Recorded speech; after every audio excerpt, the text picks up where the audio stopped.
Sir నమస్కారం sir. నమస్తే. Sir నిన్నంతా కూడా మంగ్లీ బర్త్‌డే పార్టీలో డ్రగ్స్ దొరికింది. గంజాయి ఇవంతా కూడా అక్కడ పెద్ద ఎత్తున దొరికాయి. పర్మిషన్ లేని మద్యపానం ఇవంతా కూడా యూజ్ చేశారని చెప్పేసి నానా హంగామా మీడియాలో ఇవంతా కూడా మనం చూసాం. అయితే ఇప్పుడు దీనిపైన ఒక న్యూస్ ఇంకోటి వైరల్ అవుతుంది. కేవలం ఇది మంగ్లీని అరెస్ట్ చేయడానికి మాత్రమే ఇదంతా కూడా చేసింది. అక్కడ డ్రగ్స్ ఏమీ లేవు.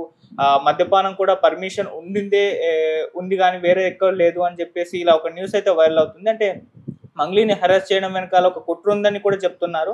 మరి ఏం జరిగింది అసలు మా బర్త్‌డే పార్టీలో? నిజంగా దీని వెనకాల ఏమన్నా కుట్ర కోణం ఉందా? దీనికి సంబంధించి ఎటువంటి వివరాలు ఉన్నాయి సార్? యాక్చువల్‌గా నిన్నంతా కూడా మంగ్లీ బర్త్‌డే పార్టీలో డ్రగ్స్ ఉన్నాయని చెప్పి, తర్వాత వాళ్ళకి ఏ రకమైన పర్మిషన్ లేకుండా అక్కడ చేస్తున్నారని చెప్పి, డ్రగ్స్ దొరికాయని చెప్పి, వాళ్ళేదో ఒక నేరస్తుల్లాగా వాళ్ళని వీడియోలు తీయడం, ఆ వీడియోల్ని పోలీసులే బయట పెట్టడం, పోలీసులు అఫీషియల్ పేజీల్లో కూడా, సోషల్ మీడియా వాళ్ళ పోలీసుల అఫీషియల్ హ్యాండిల్లో కూడా వీళ్ళు తప్పు చేసినట్టుగా డిక్లేర్ చేయడం. దీని మీద ఇప్పుడు ఒక పెద్ద చర్చ జరుగుతుంది. అసలు మంగ్లీ బర్త్‌డే పార్టీ, మంగ్లీనే కాదు ఎవరైనా బర్త్‌డే పార్టీలు ఇలా చేసుకోవచ్చా? చేసుకుంటే అందులో ఏమేమి రూల్స్ పాటించాలి? ఈ విషయాలన్నీ ఇప్పుడు మనం మాట్లాడుకుందాం. అసలు ఏం జరిగింది, ముందుగా పోలీసుల వెర్షన్ ఏంటి, మంగ్లీ వెర్షన్ ఏంటి అనేది ముందుగా చెప్పుకొని దాని తర్వాత నా అభిప్రాయాలు దీని మీద చెప్తాను. సో ముందుగా పోలీసుల వెర్షన్ తీసుకుంటే, రంగారెడ్డి జిల్లా చేవెళ్ళ మండలం ఈర్లపల్లి అనే ఒక గ్రామం దగ్గర త్రిపుర అనే ఒక గెస్ట్ హౌస్ ఉంది, ఫామ్ హౌస్. అందులో ఒక పార్టీ జరుగుతుంది, విపరీతంగా నాయిస్ పెట్టుకున్నారు అని ఎస్ఓటి పోలీసులకి, అంటే చేవెళ్ళ పోలీసులకి కంప్లైంట్ వచ్చింది. చేవెళ్ళ పోలీసులు ఎస్ఓటి రాజేంద్ర నగర్ పోలీసులకి ఇన్ఫార్మ్ చేశారు. ఎస్ఓటి అంటే స్పెషల్ ఆపరేటింగ్ టీమ్ అంటారు. జనరల్ గా డ్రగ్స్ కి సంబంధించి వీళ్ళు ఎక్కువగా రైడ్స్ చేస్తుంటారు. సో దీనికి సంబంధించి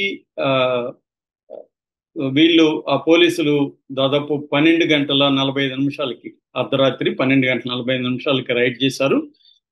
రైడ్ చేసినప్పుడు బిగినింగ్ లో వార్త 48 మంది వరకు అక్కడ ఉన్నారు, అక్కడ డ్రగ్స్ దొరికాయి, చూడండి ఆ అమ్మాయి ముఖం తప్పించుకొని పారిపోతుంది, పోలీసులతో వాగ్వివాదానికి దిగింది, దివి ఏమో బాత్రూమ్ లో దాక్కుంది, తర్వాత కాసర్ల శ్యామ్ ఉన్నాడు, రచ్చరవి ఉన్నాడు, చాలా మంది సినీ సెలబ్రిటీలు ఉన్నారు, అక్కడ విచ్చలవిడిగా ఫారిన్ మద్యం పారుతుంది, డ్రగ్స్ ఉన్నాయి, ఇలాంటి వార్తలతో రకరకాలుగా హస్కీ వాయిస్ తో పాడుతున్న మంగ్లీ విస్కీ సేవించి దొరికిపోయింది, ఇలాంటి టైటిల్స్ అంతా కూడా పెట్టి చేశారు.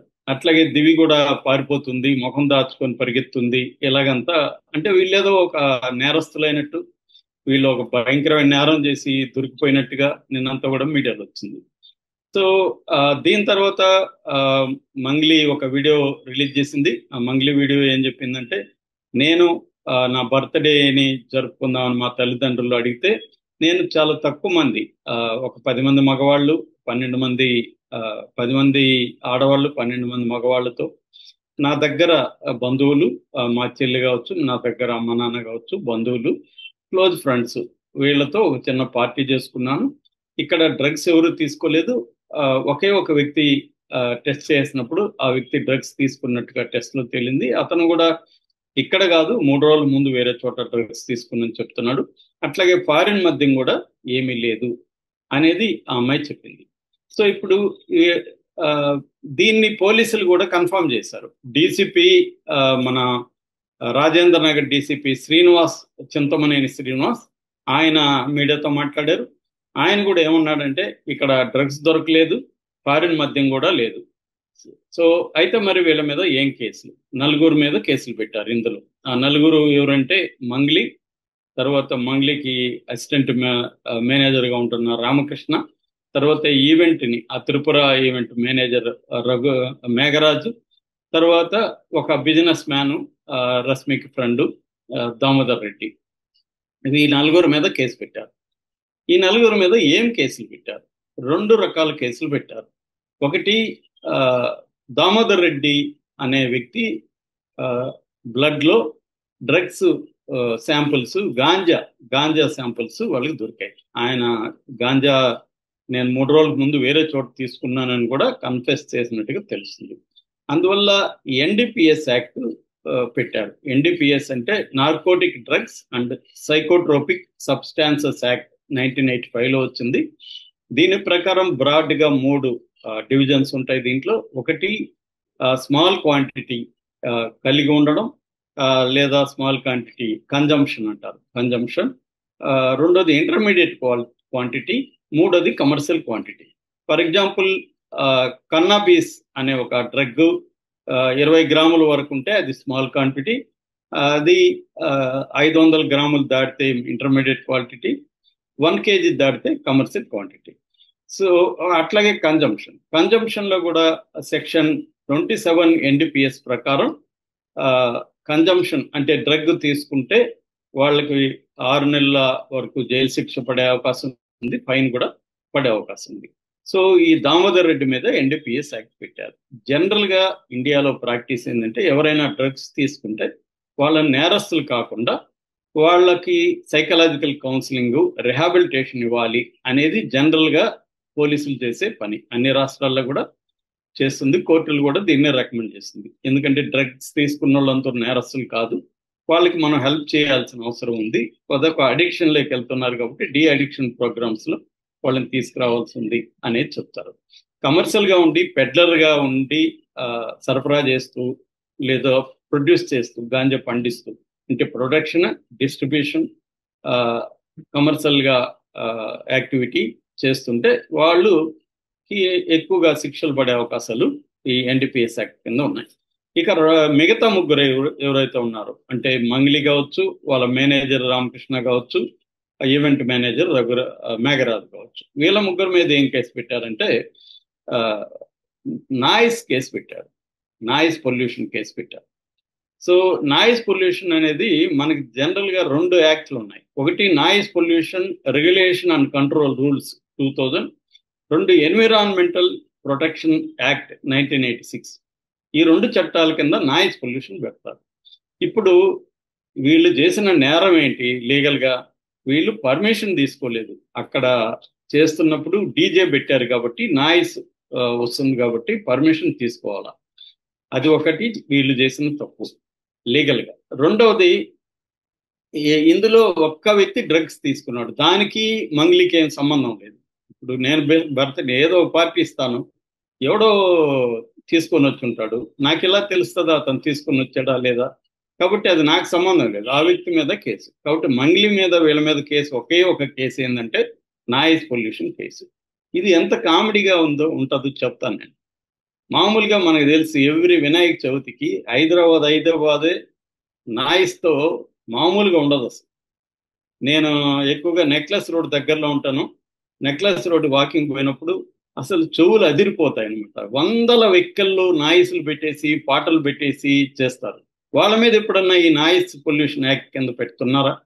వాళ్ళనే కదా, ఒక హిందూ మతం అనే కాదు, ఏ మతం, క్రిస్టియన్ అయినా ముస్లిం అయినా అందరూ ప్రోగ్రామ్స్ నాయిస్ చేస్తారు.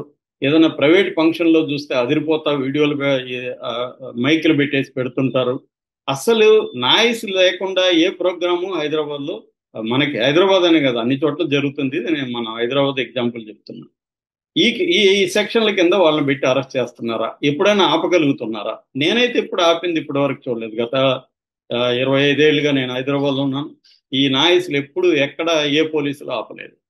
సో ఈ మరి మంగ్లీ మీద మాత్రం ఎందుకు ఈ నాయిస్? మంగ్లీ నాయిస్ ఆ చుట్టుపక్కల గెస్ట్ హౌస్, ఫామ్ హౌస్ అంటేనే చుట్టుపక్కల ఏమి అది రెసిడెన్షియల్ ఏరియా కాదు. ఈ నాయిస్లో కూడా మళ్ళీ రకరకాలు ఉన్నాయి. Industrial area, commercial area, residential area, silent zone, 4 రకాలుగా విభజిస్తారనమాట. ఇండస్ట్రియల్ ఏరియాలో నాయిస్ ఏ స్థాయి వరకు ఉండొచ్చు అంటే పగులైతే 75 dB డెసిబల్స్ వరకు ఉండొచ్చు, నైట్ అయితే 70 డెసిబల్స్ వరకు అలో చేస్తారు ఈ చట్టం కింద. అదే కమర్షియల్ ఏరియాలో అయితే 65 పగులు, 55 నైట్. రెసిడెన్షియల్ ఏరియాలో 55 డెసిబల్స్ పగులు, 45 డెసిబల్స్ నైట్. ఇక సైలెన్స్ జోన్స్ అంటే స్కూల్స్, హాస్పిటల్స్, కోర్టు ఇలాంటి ఏరియాల్లో 50 డెసిబల్స్ వరకు సౌండ్ పగులు ఉండొచ్చు, నైట్ 40 వరకు ఉండొచ్చు. ఇది చట్టం చెప్తుంది.